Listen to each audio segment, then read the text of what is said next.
Welcome to the Commissioner's Corner. I'm your host, Scott Vargo, Summit County Manager, and I'm joined by all three of your county commissioners, Elizabeth Lawrence, Thomas Davidson, and Karen Stiegelmeyer.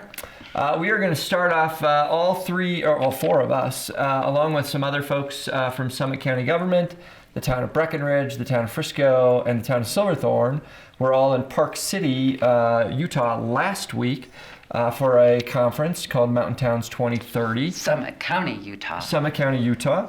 And so we want to talk a little bit about that conference and then a little bit about big news for the next iteration of that conference. So Elizabeth, you want to talk? Sure. So like Scott said, we went to Park City in Summit County, Utah, and there's a lot of similarities both in our population and they have a ski resort, actually 4 of them there in Summit County, Utah. And so we shared ideas around a lot of things. But then the next day we were there, we had lots of ski towns from across the West, as well as East Coast, and a few from Canada that gathered together for Mountain Towns 2030. And that was really getting together to talk about climate change and what we can do in our own communities to address it, regardless of what the federal government might be doing, how we can really make change at both the local and state level. And we met with U.S. representatives from Utah that spoke with us, lots of great scientists. A big highlight, Jane Goodall spoke to us. She was amazing. Corin, I know we shed a few tears over Jane Goodall. It was very, very touching and really wonderful. And so I met with them, but really it got into the science of climate change and how that's going to impact our ski resort communities, which we are so dependent on weather and climate and how that works. And so going forward, some goals that together as a group, among other ski area communities, that we can work together and really start to make some change. We learned a lot of stuff, some things we can put into action here in Summit County. We know that open space is a good thing and something that Summit County is great at here, but open space in terms of climate change is even more impressive, and we got into that science. And some things we hadn't thought about too, right? That's right. Refrigerant cooling management. Yeah. Yes, and so we met with Paul Hawken, who wrote this great book, Drawdown. It's a really wonderful book, and I would encourage anyone to get it and read it. It's easy enough to understand, even for non-science people. Talks about the top 100 ways that we can offset carbon emissions, and we really then dug into the top 20 ways and how we can address that here in Summit County. And so there's some things I think we can work on and do that are really tangible ideas, and also work together with these other communities on some goals. And so we're going to get together next year to have the same conference and the next, and now this is an ongoing thing. So Eric Manuel and Elizabeth Lawrence were like, we're doing this next year, and they went and grabbed it before anybody else could. That's right. So we're going to host it in Summit County, Colorado next year. So town of Breckenridge, town of Silverthorne, town of Frisco, and Summit County government, we're going to host it together, and hopefully town of Dillon.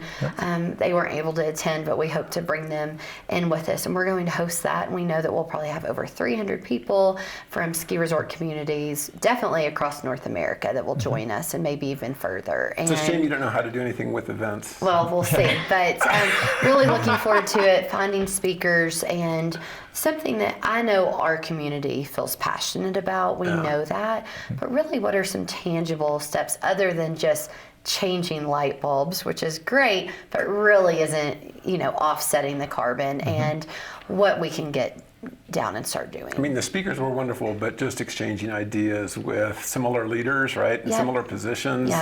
And that was the part that I really enjoyed.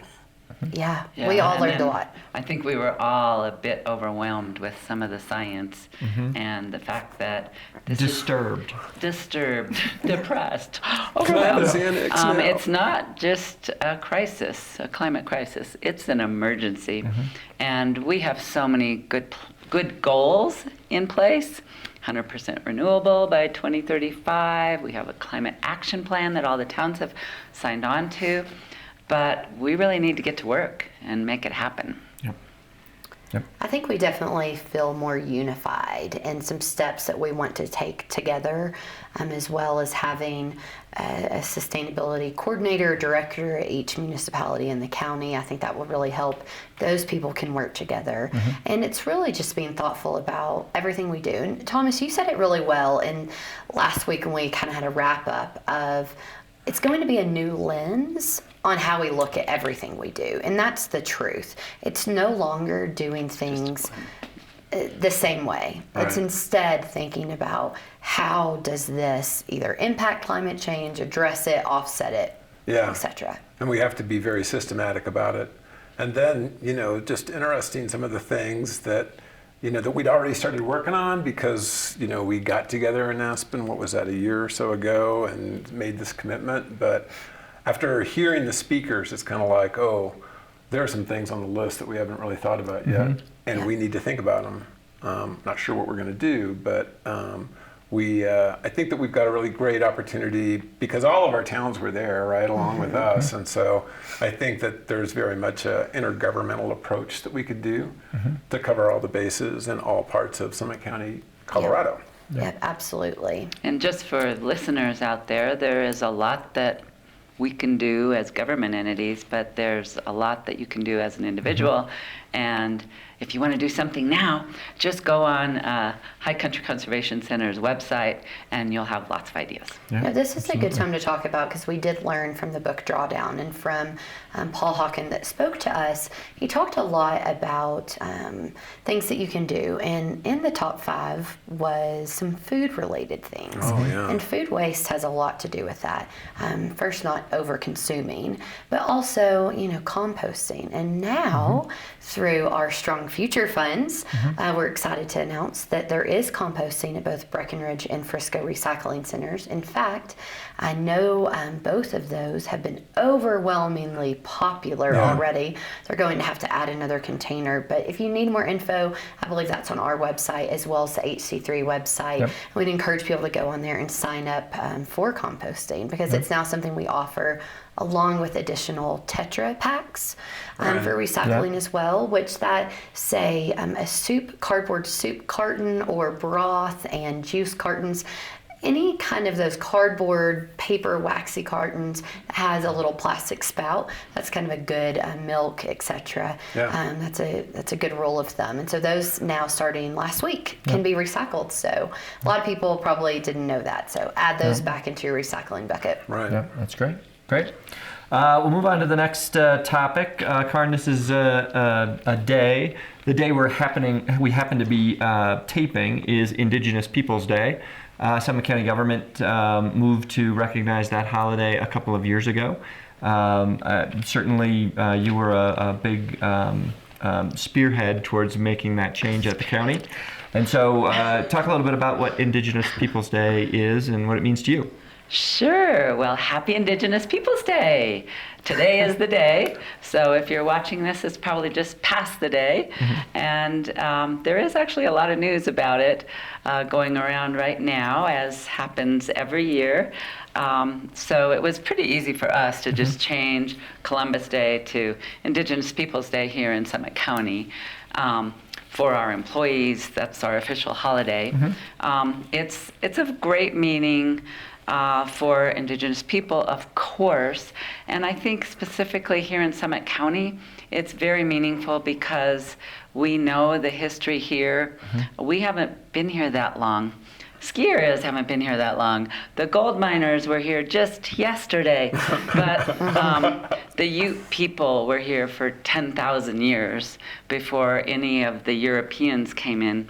And there is an incredible history of them being in this area and a lot of really positive interactions with the early mountain people who were exploring. Ute Pass is a very storied area where there were interactions with the native people and the early explorers. Very positive until after the Meeker massacre, where actually some Europeans were killed after thousands and thousands of Indigenous people had been killed. But after that, the Ute people were marched out of here by gunpoint to their reservations where they are today. So we have the Southern Ute, the Northern Ute, and the Mountain Ute. 2 of those are in Colorado, 1 in Utah. But all of those people used to live right here in this vicinity. So it's a time to celebrate that long history and the values that we share. Yeah, that's great. That's great. Any comments on that holiday? It's your first as a Summit County No, Commissioner. I'm just proud of Karn's leadership on this. It's really great. So thank you for that. Yeah. You've done a lot of work for a lot of years, and continue to do some with regards to, renaming peaks that were named after not such great Europeans that came in and kind of did awful things. Gore. So good work and good leadership over the years. Yeah, briefly, we did celebrate a couple years ago, had a wonderful celebration here with people from all those reservations, and Ernest House, our commissioner in Indian Affairs. And we were moving forward quickly on changing the name of the Gore Range, because Gore was the antithesis of our values. Right. He never stepped foot in this range.